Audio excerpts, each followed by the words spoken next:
Hi, Jean Schnupp here. Welcome to another Savvy Sightseer video vacation and the start of a new category.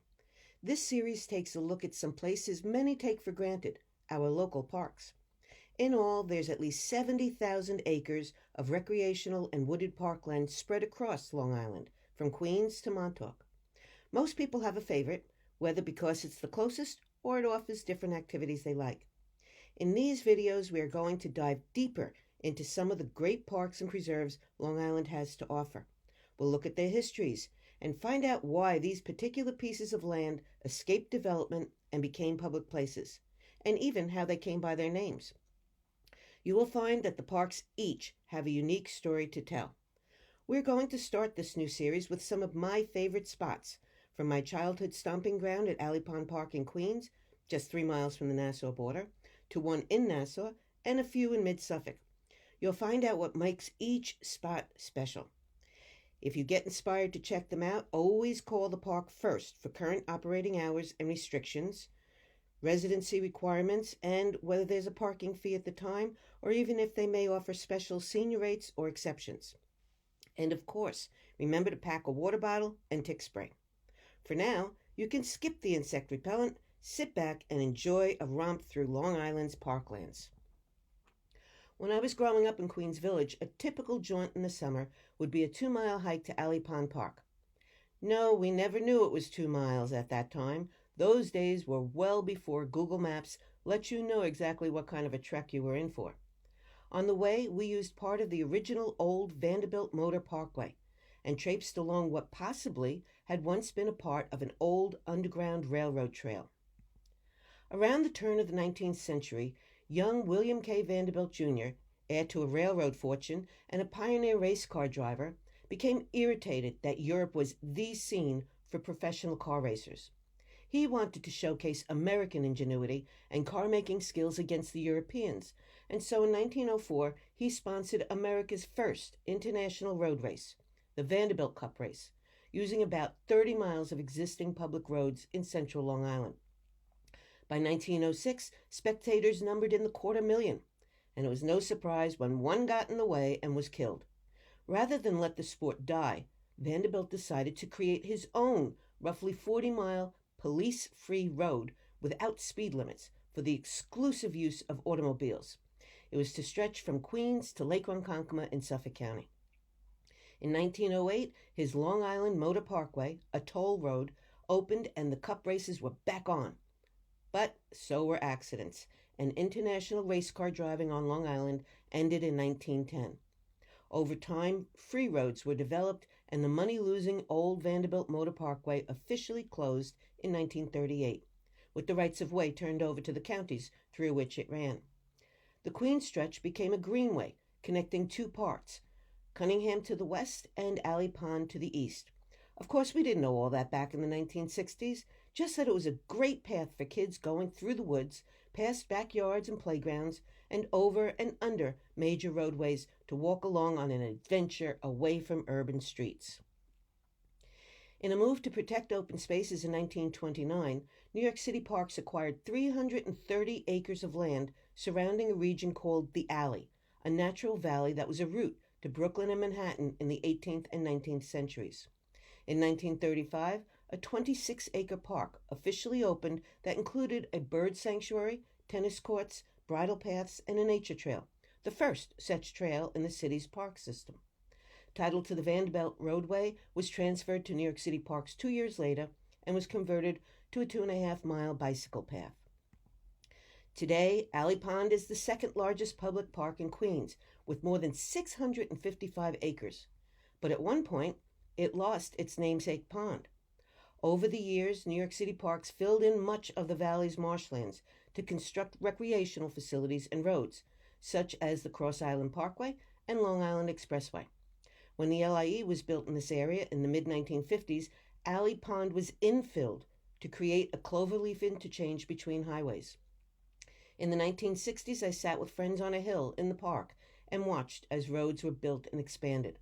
So I was happy to learn that that travesty was undone when the State Department of Transportation in 2000 initiated a $165 million reconstruction of the interchange. The 5-year effort returned 12 acres of land to Alley Pond Park and restored the pond in its original location by dredging out 65,000 metric tons of earth and plant matter. The park contains the Queen's Giant, a so-called tulip poplar that is the tallest carefully measured tree in New York City and possibly the oldest living thing in the New York metropolitan area. It was just a sapling in the 17th century when the Dutch West India Company sent it as a gift to a group of Walloon families in what was then called New Amsterdam. Today it is nearly 134 feet tall and is only considered middle-aged at about 400 years old. These trees can go on for 600 years. In addition to oodles of options for family fun, tennis courts, baseball fields, and multiple playgrounds, Alley Pond also has great spaces for family barbecues and fires in the typical stone hearths of New York parks. In 2007, the park got a new addition, an adventure course for outdoor team building and individual challenge activities for people of all different abilities and fitness levels. Components include a climbing and bouldering wall, a zip line, a trust fall station, swings, ropes, nets, leaps, and balance platforms. The Alley Pond Park Adventure Course was the first challenge course in New York City and the largest in the metropolitan region. According to park officials, it was also considered the most state-of-the-art course of this type in the United States. With so many options, Alley Pond is definitely an all-day excursion destination. When I moved to Nassau, I found a new go-to park for summer wanders.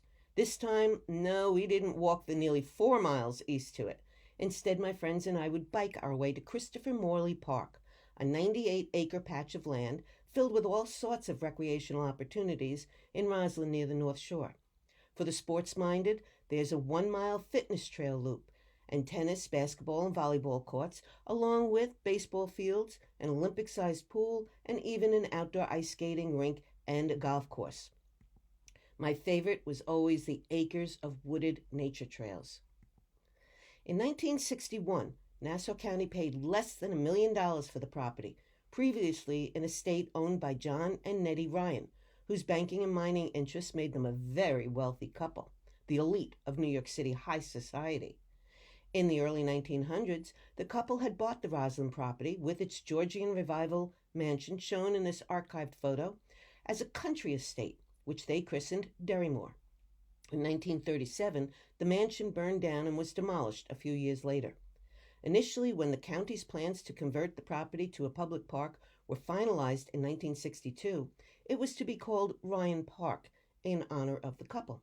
But then, 2 bits of local history converged. Efforts had been underway to preserve a nearby 1-room cabin that had been built by author Christopher Morley as a retreat on his Roslyn estate, where he wrote, among many other works, the 1939 bestseller Kitty Foyle. However, the estate's new owner didn't want the old cabin, dubbed the Knothole, so the preservation group needed a place to move it to. The county agreed to host it in its new park and dedicated the Knothole as a museum to the great writer, who was buried in a nearby Roslyn cemetery. To go one better, they decided to rename the park in his honor, a reflection of his contribution and service to Roslyn history. With the Knothole as its principal attraction of the park, Christopher Morley became open to the public in early 1965. The Latin quote on the cabin's eave attests to Morley's love of literature and equates a library to a place of paradise. Morley liked to cram his built-in shelves with not only his own books, but those of his favorite authors as well. He would compose his many works on a typewriter in front of a cozy fireplace. There was even a bunk bed for napping. But according to park officials, it was the cabin's bathroom that most intrigued his visitors. Designed by his friend Buckminster Fuller in 1936, the so-called Dymaxion facility, a 1-piece pre-assembled unit, is similar to the bathrooms used on airplanes. Why this would have been a source of interest to anyone escapes me.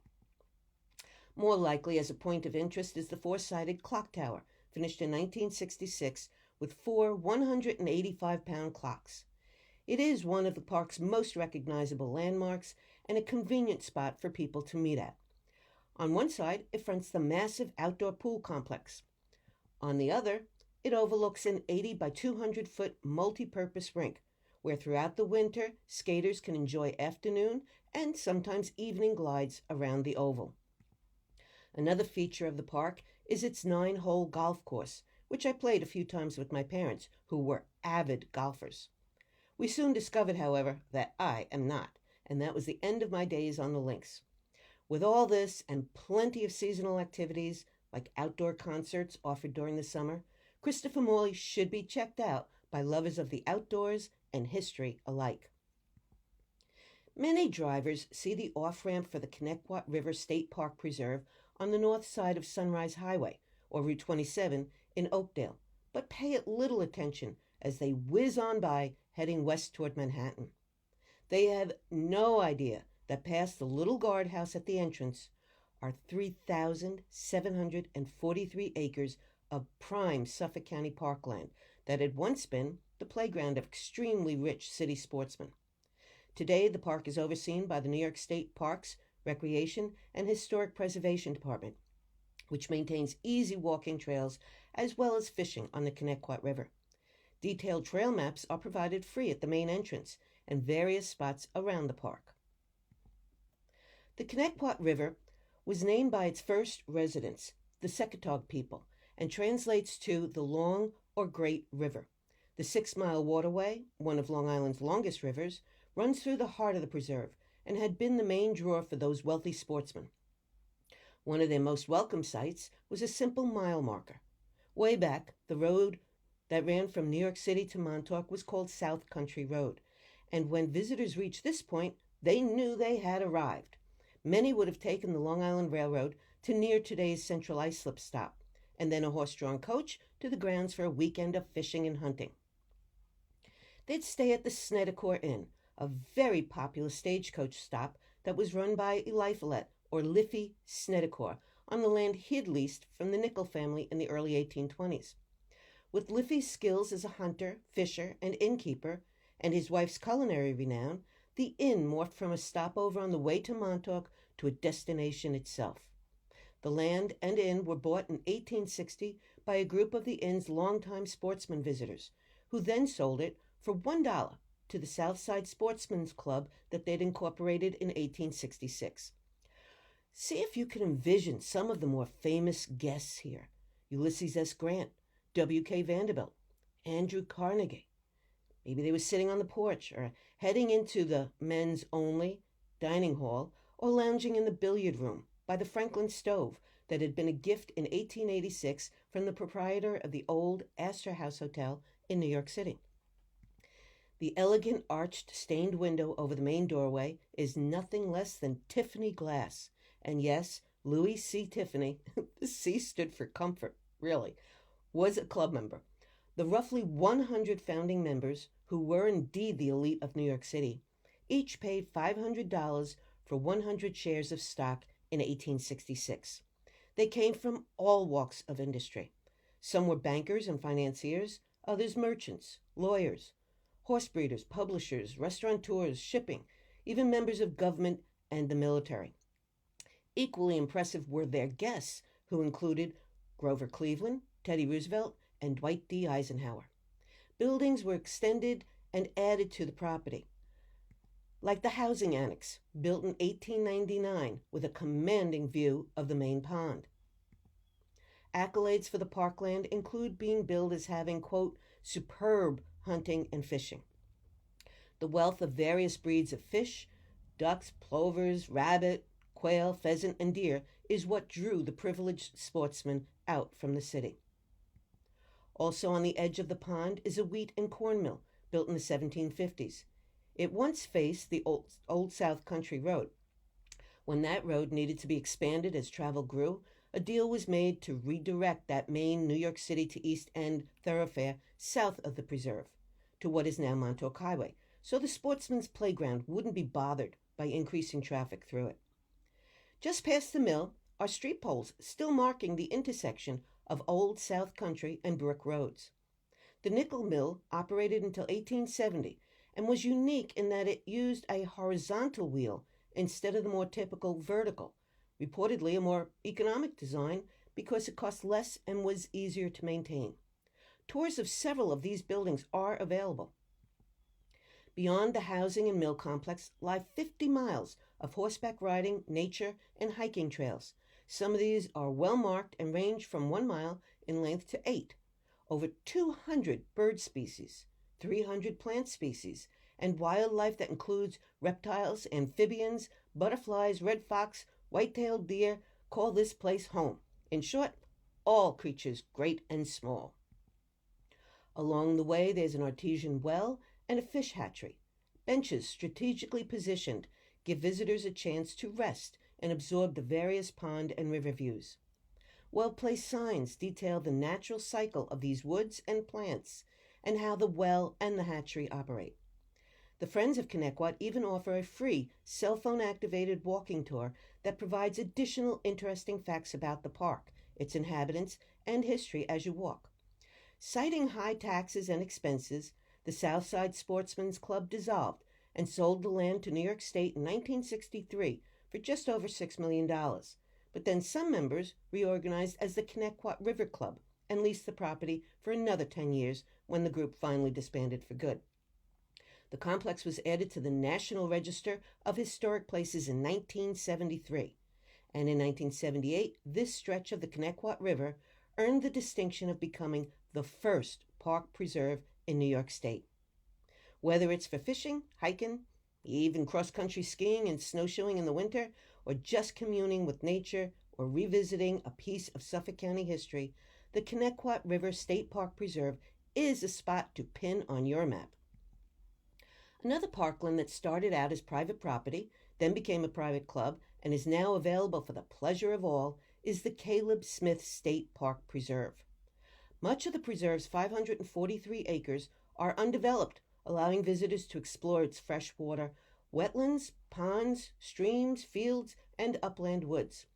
Nestled in the heart of very busy Smithtown in Suffolk County, the preserve is a refuge for wildlife, and its diverse habitats support a variety of trees, shrubs, wildflowers, and ferns. Visitors can relax and rejuvenate while hiking, fishing, and birding, cross-country skiing, or snowshoeing along its many trails. The park's namesake was an 18th century judge and state official, Caleb Smith.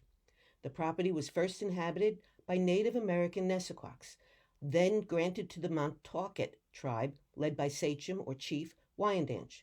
The chief later gifted the land to Lyon Gardner, an English settler who in turn transferred it to Richard Smith, after whom Smithtown is named. Eventually, the land passed through the family to Daniel, Richard's grandson. He and his son Caleb built a modest 2-story house in 1751, which is still incorporated as the core of the estate house, despite many expansions and renovations around it. Ultimately, the estate was sold to the Brooklyn Rod and Gun Club in 1888, a group that was looking for more challenging hunting than a nearby monthly pigeon shoot in Brooklyn. They found plenty of fertile hunting land in Smithtown. They expanded the small manor house to a 4-story, 44-room clubhouse for its members that included billiard, club, and reading rooms, as well as bedrooms. Next, they updated the club name to lose its Brooklyn association. They chose the Wyandanch Club, paying tribute to the chief, whose image holds a prominent place above a restored fireplace in the main house. During its operation, the Wyandanch Club expanded its holdings to more than 13,000 leased and owned acres, rich in game like quail and pheasants, which they propagated on the property. Land was eventually sold off, likely due to taxes and local property development, until New York State bought the clubhouse and a little more than 500 remaining acres in 1963. But again, it leased it back for 10 years to club members, who reorganized at that point as the Connetquot River Club.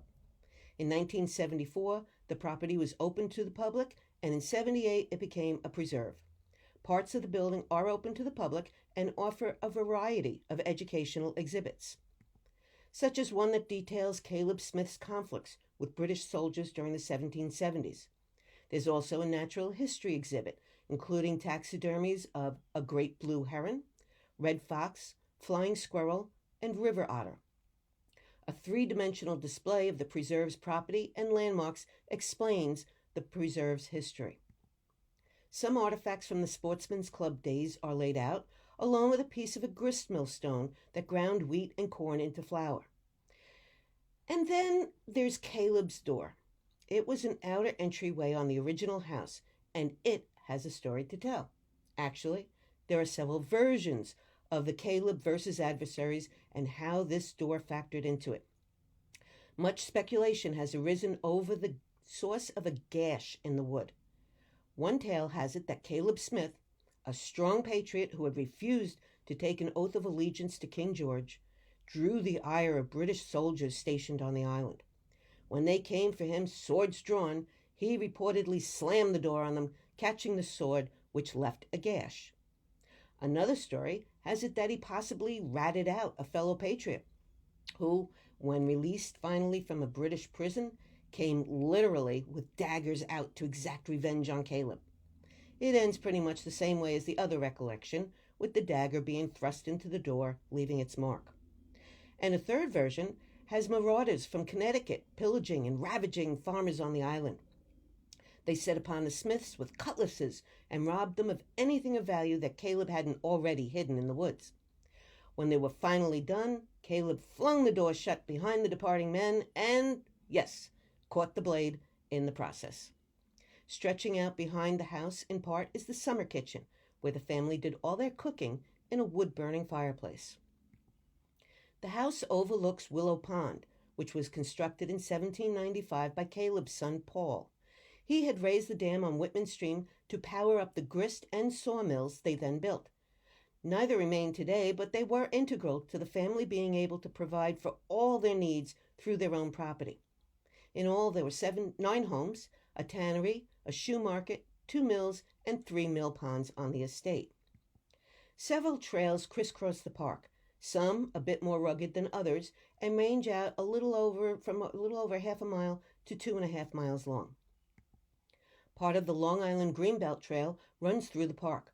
My first experience with the trails at Caleb Smith was as part of a Greenbelt hike. That's a group that hosts walks all around Long Island for anyone who wants to join in. The Greenbelt Trail is a nearly 32-mile course running all the way from Sunken Meadow Park on the north, following the Connetquot and Nassau rivers and part of the Ronkonkoma Moraine, to Heckscher State Park on the south shore. The Caleb Smith 2.5-mile portion of the Greenbelt Trek is designated with white tree markings, as you can see on the tree opposite a gazebo, which was an Eagle Scout project that provides a picturesque stop overlooking the pond. If fly fishing is more your thing, you'll find what you're looking for along the Nassau. Part of the 8-mile river flows through the park, south of Route 25. The park is stocked annually with about 1,000 brown and rainbow trout.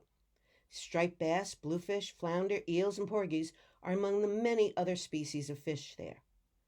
At the Wyandanch Club, there had been 2 main annual events, one for shooting and the other for fishing.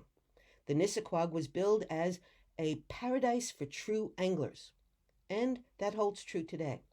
Clinics on basic casting techniques and equipment needs are held for teens, 16 and older. Junior anglers can also get in on the action, with a program offered through the Nassau Fly Fishing School operated at Willow Pond in the park. For bird watchers, osprey, red-tailed hawks, and egrets can be spotted. Truly, there's a little something for everyone at Caleb Smith State Park Preserve to enjoy as the sounds of cars and trucks whizzing along Jericho Turnpike or Route 25 and horn blasts from the nearby trains of the Long Island Railroad fade into the distance, and it's the 1800s all over again. Tucked away in the very exclusive neighborhood of Nassau on Long Island's North Shore near St. James is the stunning David Weld Sanctuary. Blink and you will miss the tiny parking lot, a major drawback to visiting the preserve. On one hand, there's only 6 spots, and a big sign says a 7th vehicle could be fined and towed away. On the other hand, though, it means you will have the 125 acres largely to yourself. The Nature Conservancy, a global environmental nonprofit that operates the Suffolk County Sanctuary, provides online a 3-mile trail map and detailed brochure about the different types of trees, geologic features, and local landmarks in the park. What I like most about this preserve is its diversity. There's something for every nature lover, from open meadows to canopy-like towering trees, and even a lookout across the Long Island Sound from atop a 50-foot bluff. The sanctuary is named for its last private owner, investor David Weld, who bought the land, as well as a home on Boney Lane, with his wife Mary in the 1960s. The Welds initially donated 42 acres to the Nature Conservancy. After her husband died in 1972, Mary, known as Molly to her friends, donated her remaining property, and it, along with some acreage contributed by neighbors, comprised this lovely open space. The forest is populated by a range of trees, red cedars and maples, hickories, as well as black birch trees. The aroma and taste of birch sap is said to be similar to that of wintergreen and root beer, and is used to flavor candy and chewing gum.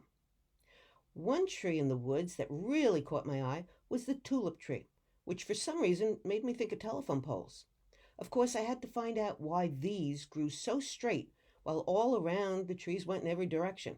So I learned that this type of tulip tree can grow up to 150 feet tall, making them some of the tallest trees on Long Island. Because of their long, straight trunks, these rot-resistant trees were popular among shipbuilders for masts, and later they were used for, yes, telephone poles. Although its leaves resemble the shape of a tulip, the name actually comes from their flowers, typically blooming in May and June, that resemble the tulip flower. The scenery here is stunning. Along the path you are teased with glimpses of the Long Island Sound, that swath of water about 20 miles across from here to Connecticut. There's an abandoned stream to walk along, and beds of lush ferns in season. Then you come out of the woods and suddenly are right above the shore with a beautiful view. A memorial bench 50 feet above the beach provides a wonderful resting point to take in the Long Island Sound and Connecticut in the distance. Around the bench, you will notice bits of a concrete foundation of a cabin that once stood here. It had belonged to Cornelia Otis Skinner and her husband Alden Blodgett. In the 1930s, they had bought 90 acres facing the Long Island Sound, as well as additional land and a large house reaching farther south to James Creek and the Nassau River.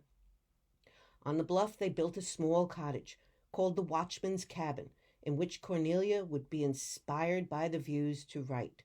She was multi-talented, an acclaimed author, producer, and actress on stage, radio, and screen. One of her first productions in 1931 was The Wives of Henry VIII, a one-woman show. Another was the 1952 staging of Paris 90, in which she played 14 different characters. She was born into the profession, you could say. Her father was a matinee idol, and her mother an actress at the turn of the 20th century. For much of her adult life, Cornelia lived here on the North Shore with her husband, a one-time banker who later turned to managing her career. She was very active in the local community, doing fundraiser performances and being involved in civic activities. After Alden's death in 1964, she sold the property to the Welds and moved to New York City. The cabin was unfortunately destroyed by fire in 1987. A short path leads the way down to the shore. There's about 1,800 feet of beachfront and a number of enormous boulders scattered along the water's edge. Some of these boulders even made it into the woodland, like this magnificent erratic. That's the name for a massive boulder likely left behind by a moving glacier. I'm absolutely fascinated by what appears to be an equally huge but broken tree lying next to it, believed to be a red cedar. What comes to my mind is a piece of natural driftwood, many times larger than one that would fit on your coffee table. A glacier is also responsible for a huge kettle hole on the property. A massive block of ice once lodged there. When the ice melted, a 60-foot deep pit was left in the sediment.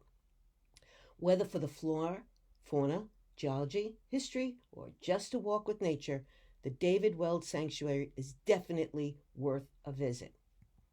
I like to end all of my programs with the words of Dr. Seuss. Sometimes you don't appreciate the moment until it becomes a memory. And I like to add to it to always remember to celebrate the moments and treasure the memories.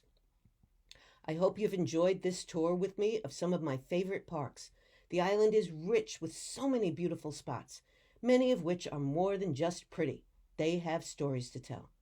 If I didn't visit your favorite one or a park you'd wondered about on this jaunt, keep an eye out for future editions of this series. If you have any questions about the program, email me or use the contact page on my website. I also invite you to visit my website to see any of my European destinations. When libraries are again offering in-person presentations, you can check my Programs tab to see where I'll be. And of course, visit your library site for more video vacations by Savvy Sightseer. To close, I ask you to keep in mind, parks are great places any time of the year. And to remember the words of Charles Dickens, nature gives to every time and season some beauties of its own. And I hope you can get out to explore some of Long Island's own beauties.